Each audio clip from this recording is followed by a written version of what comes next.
ban bedek umba undu du usakwi Genaseret. Wi Yesu awalian wala tibetem ke nyint along ampennun du pungguran iun sai unejung asebiti kadunul. Pungguran pa wong katohol. Kenin along ahil petana udolewo namung korentuma.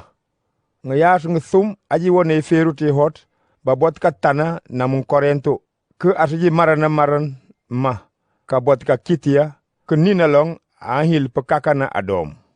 Aji biduka du pungguran na ingkung ke wuher ka piheran olef na melak.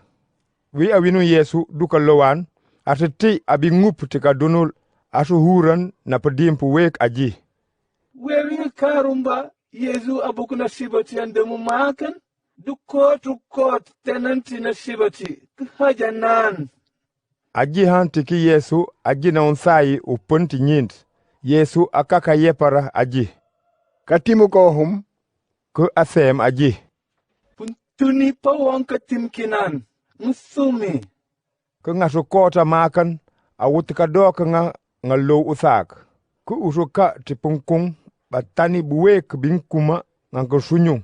Ke ngansai ngasu kota Yesu aji. Wutun ngiyang nejing kumangung.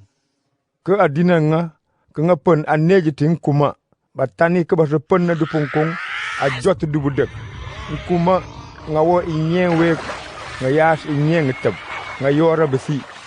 Bayang kuma ke baseti aningkan ukowi bawinung du ubeka nangentangka banyang ke baya peten uko untepung.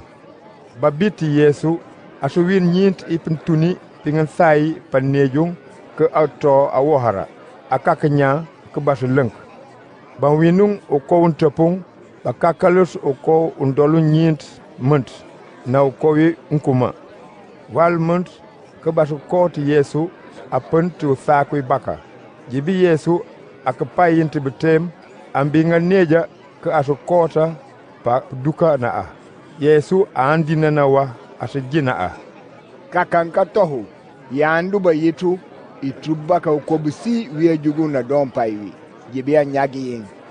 Ke aya ninkan ukowi Yesu adolumpa ti usakwi ngebeka inyen ke banyambe si basu nyongar.